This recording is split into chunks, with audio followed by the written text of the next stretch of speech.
You're listening to Two Bobs, conversations on the art of creative entrepreneurship with David C. Baker and Blair Enns.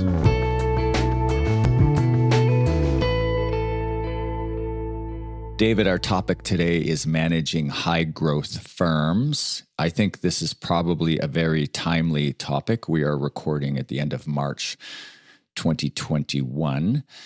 And while there is still some economic strife in parts of the economy and parts of the world we serve, independent creative marketing and digital firms, does not seem to be adversely affected. And I think, you correct me if I'm wrong, but like me, you're hearing lots of stories of rapid growth over the last year. Is that correct? Yeah. Is this your way of calling me out for my prediction that 20 or 25% of firms would close? Is this what you're getting at? Because if you are, just get it over with. I forgot all about that. Thanks for bringing it up. And now that you've brought up your track record, I have every other prediction you've ever made right here. Right. You've got a D-. Yeah, this is a half-hour show. We're not going to get to all of them. Yeah, I see, oh my goodness, so much optimism out there. And part of it is just probably a contrast with 2020 where it wasn't just the bad, it was the uncertainty about the good or the bad. I see people, they're wondering, they're nervous about whether they should grow again, but the opportunity seems to be there. You're seeing the same kind of optimism? Yeah, absolutely. We had a planning meeting yesterday, and one of the team members put on the issues list a pandemic backlash, like an economic backlash to whatever's going on. And the rest of us effectively laughed it off and said, no, we're riding the rocket ship. My wife was on a trip. I went out to eat, and they had a special for date night. And you could get 2 entrees for the price of 1. And so you ordered it. Yeah, I'd like you to meet my secret date here. I'd like to order 2. Yeah, that's how optimistic I felt recently. I'm on dates without other people. That's perfect. Okay. Again, I think this is a timely topic. So managing high growth firms, or specifically the challenges of managing high growth firms, can you define high growth for us to start? Yeah, I think it would have a lot to do with where you are on this cycle and how many partners there are at the firm and all kinds of other things probably. But we need some sort of a boundary. And the one I set is not related to economic measurements at all. And the reason is because you could make some significant change at your firm and your financial results could jump a lot, but there would be no additional management hassles at all. So to me, management is almost always about people. And so I want to measure growth in terms of how it impacts the body count at your firm. Body count's probably not the right phrase here. We call it head count. Head count. Yeah, thank you. So you're always keeping me from stumbling on something here. 30% year over year. So if you've got 10 people now and a year from now you've got 13 people, it's not like it's magic, like the fourth person in that equation would be a complete washout. I don't mean it like that. It's just a rule of thumb, about 30% year-over-year growth in headcount. Okay. I'm looking at your notes here. There's this big fundamental question that you start growing quickly. There appears to be a fundamental question that you have to face. What's the question, and how do you think about it?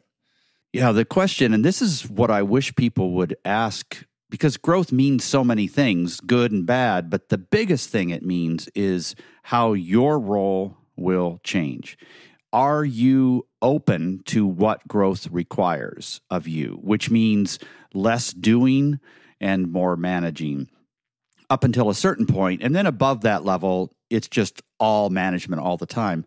But as a smaller firm, which is where most of our listeners come from, it really is about moving away from doing to managing. And nobody grows up and says, I want to manage a firm like this. In fact, most of them don't even grow up and say, I want to work at a firm like this. But nobody grows up and says, I want to manage a firm like this. So if you don't embrace the notion that growing means a different role for yourself, then you will inevitably leave some things undone that will make the firm's growth pretty painful for your team especially, but maybe for your clients as well. I think it was one of the first things, maybe even the first thing I read from you before I even knew you. The line, growth isn't good, period.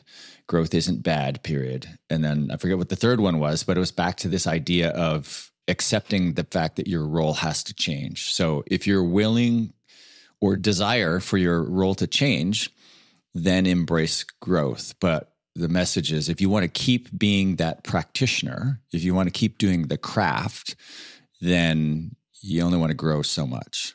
Yeah, that's exactly right. And that kind of perspective is difficult to maintain in this business world. You even think about, we're known as, the U.S. anyway, is known as the land of opportunity. And so it seems like opportunity is good, right? Why would we say that? And you look at fast-growing unicorn firms. It's not profit. It's not anything but the fact that they're growing. We kind of get to the point where we worship that. Or you even have phrases like, if you're not growing, then you're dying. That's not true. That is just not true. But that is the way we perceive the way business works. And so it seems like we are stepping back from an ideal situation if we say, nope, I understand what growth means and I don't want it. I think, again, growth is not bad at all. Growth can be really good, but it just needs to be managed well. And so what we're talking about, I guess we could do an episode on how do you manage things if you aren't growing, right? But this is about, all right, you have the opportunity to grow a lot. How should you think about that? How to avoid growing for the wrong reasons or mismanaging that growth? Yeah, and again, you're using the term growth to talk about headcount. There's a fundamental underlying principle in a capitalist economy, even a mixed economy, that growth is a requirement. And we don't actually have an economic model that would serve us in an economy that isn't growing. And there's lots of discussion these days around economists and others about the fact that we're kind of manufacturing growth through various means, including monetary means. And actually, it was the first thing I heard that stuck with me in my first economics class was this idea that growth is a requirement. Growth is required for an economy. And I thought, well, that's unsustainable. And I thought that for decades, well, that's unsustainable. And then in the last few years, I've kind of got my head around the fact that I think it actually is sustainable. Think about our system of paying people too. If somebody isn't making more 2 years from now than they are now, they feel like something is really wrong with them in the marketplace, right? Yeah, I remember a few years ago listening to an episode of The Soul of Enterprise, Ron Baker and Ed Kless's podcast. And Ed Kless made the point, people listening to this podcast in 100 years, they will be grappling with the global issue of how do you create economic success in a world where the population is declining. Right. That's interesting. Yeah. So some of these macroeconomic issues we're bringing back to the firm, we see this kind of requirement to keep growing headcount. We've talked about this before in an episode recently. I forget what we called it, but I wrote an article called The Complex Battle for Margin, on which that episode was based. This idea that you are pursuing economic growth, in particular bottom line growth, but what you inadvertently end up doing is driving headcount growth and top line without affecting your margins. And that's a different issue, but this is a complex subject, this idea of growth. But let's bring it back to what we're talking about here. When you're growing your headcount at 30% or more, it creates a whole bunch of people challenges. Right. So let's walk through those challenges. Where do you want to start? Yeah, another way to phrase it is, if you can figure out how to manage these 5 things here today, growth will be less painful. It will be more intentional. I keep thinking of 2 books at the opposite ends of this spectrum here. You have Company of One by Paul Jarvis, which I think is brilliant. And then you have 1 Billion Americans. I don't think that's the title, but the Matthew Iglesias book, and how that impacts our views on immigration and all of that. And the truth isn't one place. The truth is at many different points on that spectrum based on what matters to you. And so these are some ways to sort of manage. If you are predisposed to growth, if you can think about your growth opportunities through these 5 lenses, you're less likely to make a mistake. And that first one is funding. I don't have any moral or ethical problems with debt, but debt really is, it's leverage. We call it a leverage. It works as a lever. So it magnifies the potential for good, and it also magnifies the potential for evil, so to speak, if there's failure. In fast-growing firms, one of the things that I ask them to do is to grow as fast as they can, funded by cash. not because there's an ethical problem with debt, but because cash acts as a natural speed governor in a situation. So you feel like you really need to grow because this is an unusual opportunity. 2021 is coming, but that means you need certain people. You can't afford to hire people right now. So instead of stopping right there and saying, A, is this growth too fast? Or B, why don't I have that money to grow? Instead, you just paper over that, and it enables you to ignore that situation, which should be solved in another way. So in a high growth firm, a natural break is to use cash instead of leverage. And that's a perspective that some of you won't share, but it's one that I do believe in. And then you can take these high growth firms and you can put them into two different buckets or two different ends of the spectrum based on when they get paid. So if you've got really favorable terms, like somebody hires you or buys a training program from us, they pay in advance, or at least the bulk of it in advance, right? Right. And if those are your standard payment terms, funding is less likely to be an impediment to growth. But if you get paid later and you've got to deal with bad debt, et cetera, you might need to fund growth. And you're saying whatever you do, don't incur debt to fund growth. Right. You and I have talked a lot about constraints, and I've learned a lot about constraints from you, especially when we did that first event together around IP. I think lack of cash is a constraint that we shouldn't relieve the pressure from unnecessarily. Like, just embrace the constraint and figure out how to work around it, right, without borrowing money.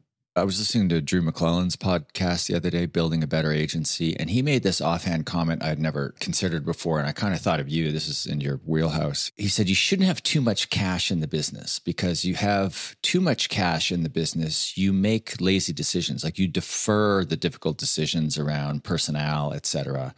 And it had never occurred to me before that the idea that you had too much cash, and a lot of businesses out there are stripping cash out of the business and moving it to another entity. And then if they need it, they lend it back. And I think that was Drew's idea. That's how you should do it. And it's okay to put a little bit of a cash constraint on the operating business, knowing that you can always lend it back.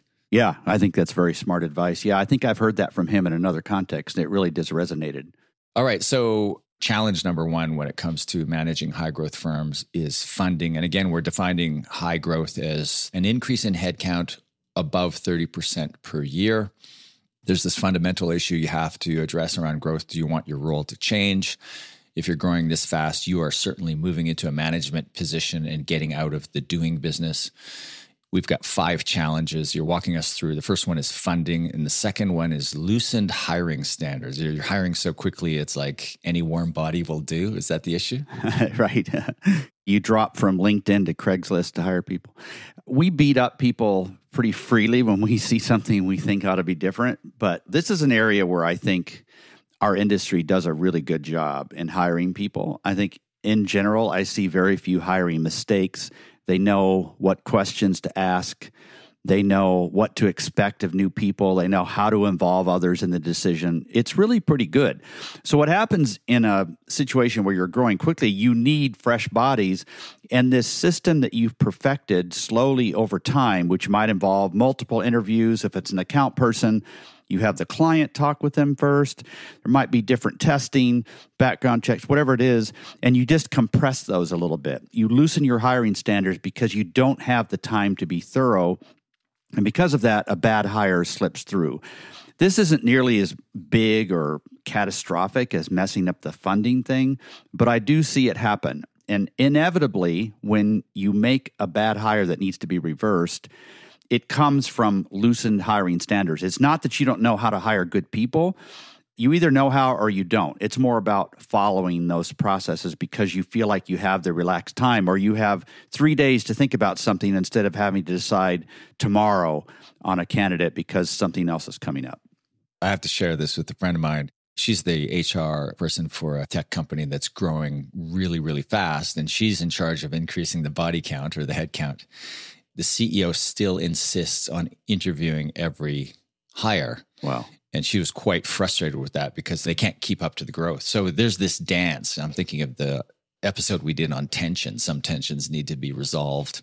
Right. Probably this one won't be. There's this dance between keeping the quality high and keeping the growth there. And I guess you're saying you don't want one to dominate the other. Yeah, I mean, if there's a constraint that you need to hire people quickly, then yeah, re-examine the process, but don't compromise. Follow your instincts. It's your instincts that are so finely honed from your own experience and from networking with your peers all the time. Follow your instincts. I have to say, I was a little surprised to hear you say that you thought we in this industry, in the creative professions, are pretty good at hiring. I don't know why that surprised me. You don't see that? I haven't thought too deeply about it. I don't know. I'm not involved in hiring decisions anymore. I used to advise firms on hiring business development people, and sometimes we offer some advice to that on that subject, but that's a difficult position across the board. So I think that one's always difficult, but the other ones, I hadn't thought about it. Yeah, I think overall the industry is really good at it. Partly it's our culture is so important to people, and they're usually aligned around certain North Stars, and they're smaller firms. There's this phrase that a firm in the UK came up with. I forget what the firm's name is, but they call it the quit and stay employee. You can't have that happen at a firm that's really small. They can't hide, right? So, yeah, I think they're good at it. You're listening to Two Bobs, conversations on the art of creative entrepreneurship. Your hosts are David C. Baker, author, speaker, and advisor to owners of expert firms, and Blair Enns of Win Without Pitching, the sales training and coaching program for creative entrepreneurs. For more information, go to twobobs.com. If you find this podcast helpful, please help us by telling a friend and rating us on iTunes. Thank you. Now back to David and Blair. All right, number 3 on your list of challenges to manage in a high-growth firm is compressed orientation. Do you mean the orientation of new people? Yeah, exactly. This was an interesting thing to explore for me several years ago. I happened to be at an event that I was doing that had a lot of multiple partners from the same firm there. And so just as an experiment, and I don't even know what prompted it, I said, all right, take out a slip of paper. We have one assumption here that you've hired a good person. There's no hiring mistake here, all right? And it's not an intern. This is somebody that should be contributing. How long should it take for that person to begin contributing at 100%? Write that down a number of weeks or months. And the answers that I got from different partners at the same firm were wildly different. I thought that was really interesting. I never really did anything with it. Some people said 2 weeks. Other people said probably 6 months. You know, I don't even know what my perspective on that is. I just thought it was pretty interesting. But when you have a lot of work to be done and you need a capable body, what you'll tend to do is throw them behind enemy lines instead of running them through the orientation process, right? Now, if you don't do things any differently than anybody else, then it doesn't matter that much. As long as they know how to track their time, if you're still doing that at your firm, then they'll be fine. But if you have certain standards of customer service or different research methodologies or different QC, QA sort of testing of any software product you're developing or whatever that is, you're going to tend to skip over that stuff, and there will be... Now, again, it's not so much what happens if you skip it. It's more that this is a signal that you're going too quickly if you're throwing people who didn't go through basic training behind enemy lines and expecting them to be successful. It's not like their lack of success will hurt you that much. It's just that that's a signal that you're growing too quickly if you compress the orientation. Do you have any advice for people on how to grow quickly without compressing the orientation? I think it's just an institutional decision you make. And to me, this is one of those things that's so painful to talk about because it's so interconnected. If you're running a firm that has a good business management structure to it, you can afford to begin looking for an employee and jump on that option when you find them, even if you're not quite ready. If you can always hire in anticipation if you're running a really well-run firm. So it's just all tied together on that front, I think. Yeah, it's interesting. We've got a new team member 80 days in, and I'm thinking, yeah, she's more concerned about delivering value in the short term than we are, but it was kind of an advance hire. And now in another area, we're looking at a reactionary hire, and that person will be thrown to the wolves. Here you go. And I'll give them one of my favorite lines, which I got from one of our former coaches, which is, knowledge transfer is the responsibility of the apprentice. Good luck.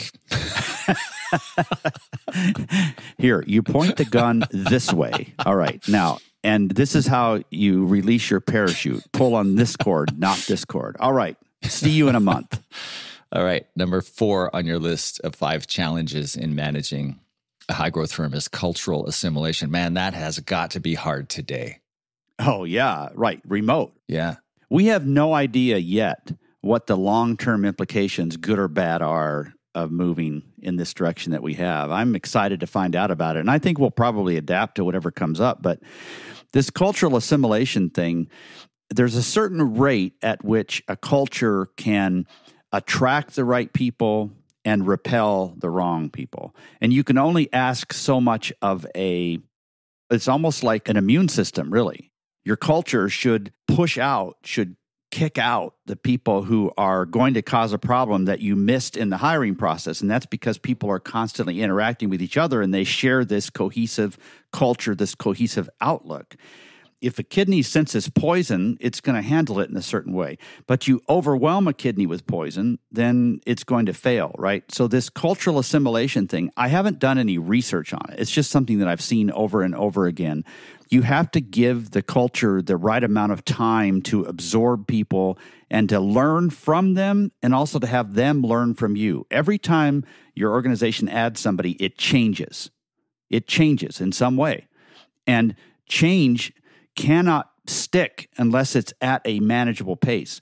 So there's something about cultural assimilation. All you can do is hire the right person, and then they're getting essentially a learner's permit, the opportunity to learn in your organization, and everybody else is as big a part of that as you were in making that hiring decision. Cultural assimilation needs to happen at a certain pace, or it doesn't happen well. And then you have individual people who are over there in the corner whose agendas haven't been assimilated or aligned, and they don't understand the cultural undercurrents and so on, and it just becomes this looser organization that's a little bit more broken up and inefficient and is tripping over signals that don't even need to be sent to each other. Yeah, and in March of 2021, most people are still working from home. I think when we're through this, where the vaccination programs are moving quickly now, but when we're through this, there's this understanding that there's going to be a lot of work from home. But I think there's going to be a lot of this like cultural assimilation, work from home backlash, where it's like, okay, people, we need to get together to understand who we are and re-cement our culture. So I can totally see that. There's going to be a lot of company retreats. I was listening to a podcast. I don't remember who it was. It was probably on startups. And somebody was making the point, when your startup in particular is growing really quickly and you need to add headcount quickly, you hire these senior people from other companies, and they often identify the other people in those companies that can come over too. So you end up hiring people almost in bulk from other businesses. And his point was, when you do that, you bring that culture over. And like it or not, when you've just made this bulk hire from Google or whatever, the culture of your firm is now Google's culture. I thought, well, that's a really profound, somewhat horrifying idea, not taking anything away from Google. And when one of those senior people leaves, other people leave with that person too. Right. They come as a group and they leave as a group. Yeah. Okay. 5th item on your list of challenges in managing a high growth firm: feeding the machine with junk food. I love that line. What do you mean? You're talking about the nature of the work? Well, if you have a commitment to growth, you understand the implications, you're fine with them, your role changes, everything looks great, but you have set a goal of growth. The temptation there is to lower your standards for clients and not just for employees on the team. This is especially true if you've sort of defined your success as a firm with your team as we're still growing, we're still doing well. Well, when you aren't growing, then it looks like it's a problem that needs to be solved, and it's worth compromising on your standards for a good client in order to maintain that growth. You see that happening now. When people look back over what happened in 2020, they didn't hit their growth goals. And so they're really loving the fact that they're hitting these things again and wanting to just ignore 2020 and what happened. I'll just say it this way. The principals listening to this podcast in this episode. They've demonstrated to me, I won't throw you into this, they've demonstrated to me that they cannot be trusted with opportunity. One of the reasons why I want them to be more public and intentional about what kind of a prospect is a good fit for them is partly efficiency. I don't want them wasting time talking with people that would never be great clients. But it's mainly because I want a prospect to self-select themselves out of the running before the principal ever gets a chance to compromise. And when the principal is chasing a particular growth goal, there is the opportunity to compromise. I want to just a shout out to a firm, a client of mine that does such a great job on their website, interruptdelivers.com. They are very specific about a right fit client is. And I would guess that if a prospect slips through and kind of knows they slipped through, they would call them out on it. This is just great. So if you understand growth, you made a commitment to it, and you're approaching it the right way, make sure that you're growing with it's good growth. It's good revenue, right? And not bad revenue, not something that you'll have to get rid of this client in 9 months because you took them to meet your goal, not because you can build something really great on them. That's what I mean. Yeah, and creative people in particular have this kind of bias towards growth when it comes to new business opportunities. And the bias is really just the excitement over the possibility of something new. Yeah. And then you add onto that this idea of a growth. So I would just layer in a scenario where you've got somebody who thinks they need to get to X size because they have an eye on an exit. Right. You start to force all of these compromises. And then you as an outside advisor, a consultant, you come in and you look at their client roster and what it is they do for all these clients. And it's like, what? There are no commonalities here. There are a bunch of organizations you should not be doing business with. And it's this 1-2 punch of being just fascinated by everything that comes your way and then having this growth goal, this idea that growth is the goal or growth is good. And we're not beating up on growth, right? It's exciting. It's great to see. But I also don't think any less of a firm that is a certain size because it works for them, and maybe they're growing revenue constantly at the same body count. That's just as remarkable a story in my mind, but it's not going to make the Inc. 5000 list. Well, in one of our more recent episodes, Performance Bands, we talked about this fee income per full-time equivalent employee. And I think you and I have talked about this for years, where it's like, if you want a metric that you want to grow, that's the one. Right. You really want to detach your financial success from the head count, and you want to grow that revenue per person rather than the head count itself. Yeah. Anything else that we didn't cover on this that you want to end on? I just reiterate again, growth is not morally good or bad. It's just a choice. Let's just understand, make the right choice, and keep adapting. That's one of the things that motivates you and I both is the notion of personal growth. And personal growth can happen regardless of headcount size. So just make careful decisions. Can I just echo that? I think growth is a requirement, but what type of growth? Growth in headcount? Absolutely not. Growth in your own knowledge, in your own wisdom.